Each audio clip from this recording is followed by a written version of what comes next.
نحمده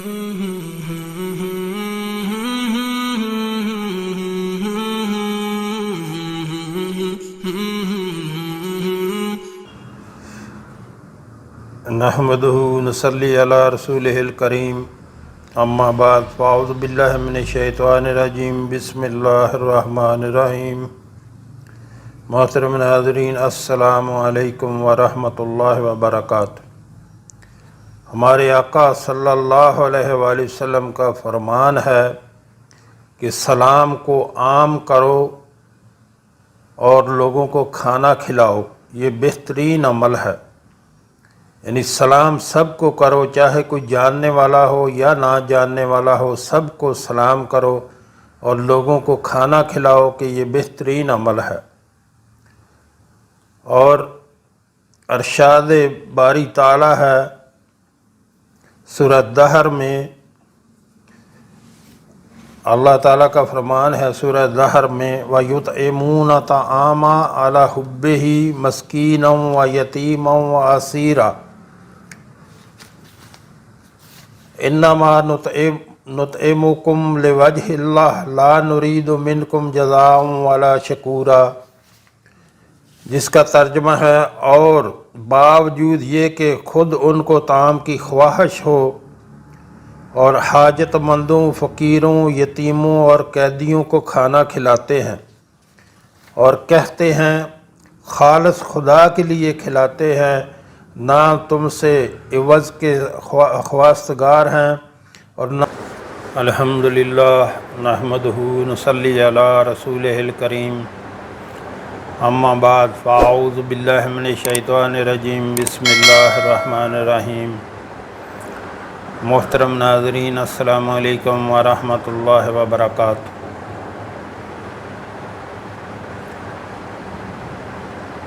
تحیۃ الوضو سے جنت لازم ہو جاتی ہے۔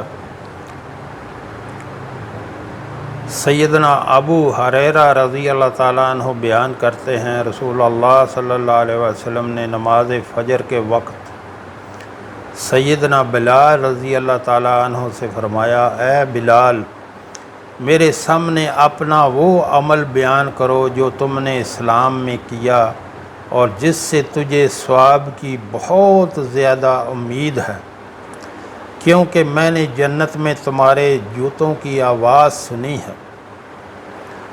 سیدنا بلال رضی اللہ تعالیٰ نے عرض کیا، میرے نزدیک جس عمل پر مجھے ثواب کی بہت زیادہ امید ہے وہ یہ ہے کہ میں نے رات یا دن میں جب بھی وضو کیا تو اس وضو کے ساتھ جس قدر نفل نماز میرے مقدر میں تھی ضرور پڑھی۔ یعنی کہ جب وضو کیا تو وضو کے بعد جو ہے محترم ناظرین کم از کم 2 رکعت نماز نفل جو ہے تحیۃ الوضو کے پڑھ لیا کریں۔ تحیۃ الوضو سے گناہ دھل جاتے ہیں، چنانچہ رسول اللہ صلی اللہ علیہ وآلہ وسلم نے ارشاد فرمایا،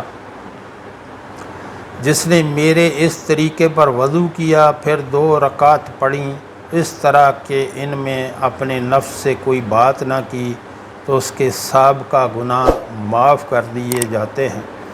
محترم ناظرین، کتنا بڑا اجر ہے اس کا کہ جب آپ وضو کریں تو وضو کے بعد جو ہے 2 رکعت نفل تحیۃ الوضو کے وہ پڑھ لیا کریں، تو اتنا بڑا اجر ہے اس کا۔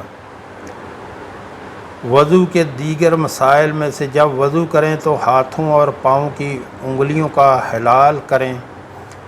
سیدنا مستورد بن شداد رضی اللہ تعالیٰ عنہ سے مروی ہے، میں نے رسول اللہ صلی اللہ علیہ وسلم کو وضو کرتے ہوئے دیکھا کہ آپ اپنے پاؤں کی انگلیوں کا ہلال ہاتھ کی چھوٹی انگلی سے کر رہے تھے۔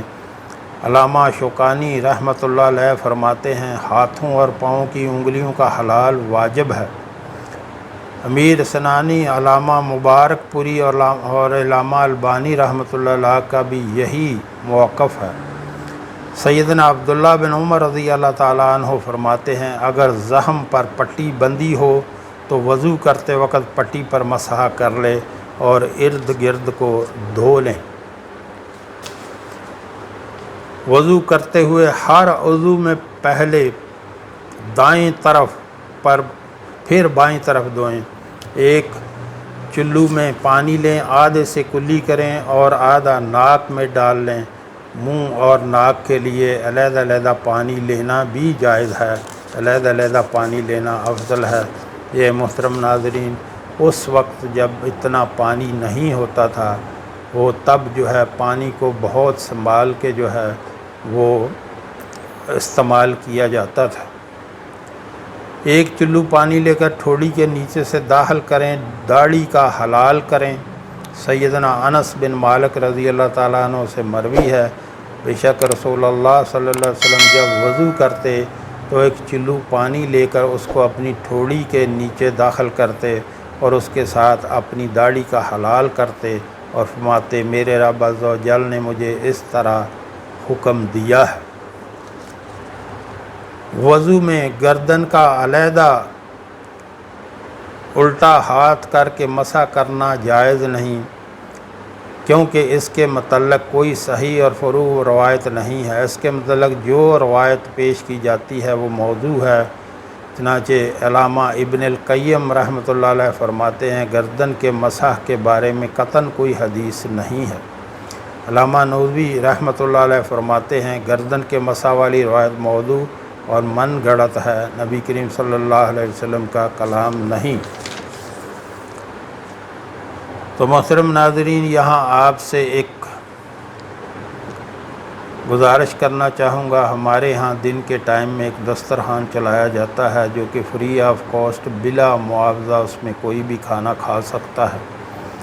ہمارے آقا صلی اللہ علیہ وآلہ وسلم کا فرمان ہے کہ سلام کو عام کرو، یعنی سب کو سلام کرو، کوئی جاننے والا ہو یا نہ جاننے والا ہو سب کو سلام کرو اور لوگوں کو کھانا کھلاؤ، سلامتی کے ساتھ جنت میں داخل ہو جاؤ گے۔ تو جو ہمارے بہن بھائی ملک میں یا ملک سے باہر رہتے ہیں ان سے گزارش کروں گا کہ آپ بھی اس کار خیر میں اپنا حصہ ضرور ڈالیں، اور یہ آپ کے تعاون سے اور اللہ کے کرم سے ہمیشہ چلتا رہنا چاہیے۔ جو آپ نے اللہ کے راستے پہ خرچ کر دیا وہ باقی بچ گیا، وہ آخرت کا ذخیرہ بن گیا۔ جو آپ نے اللہ کے راستے پہ خرچ کیا وہ ہمیشہ ہمیشہ کے لیے اللہ کے پاس محفوظ ہو گیا، اور اللہ اس کو دنیا میں بھی کئی سو گنا بڑھا کر واپس کر دیتا ہے۔ جو آپ نے دنیا پہ خرچ کیا وہ ضائع ہو گیا۔ تو نیچے واٹس اپ نمبر، ویڈیو کے نیچے میرا واٹس اپ نمبر چل رہا ہے، اس پہ رابطہ کر کے آپ طریقہ کار پوچھ سکتے ہیں۔ اللہ ہم سب کو نیک عمل کی توفیق عطا فرمائے۔ وضو مسلسل بغیر وقفے کے کرنا چاہیے۔ اعضائے وضو کو ایک ایک، دو دو اور تین تین بار دھونا چاہیے۔ 3 سے زیادہ مرتبہ دھونا ہرگز جائز نہیں۔ اعضائے وضو میں سے تھوڑی سی جگہ خشک رہ جائے تو وضو نہیں ہوگا۔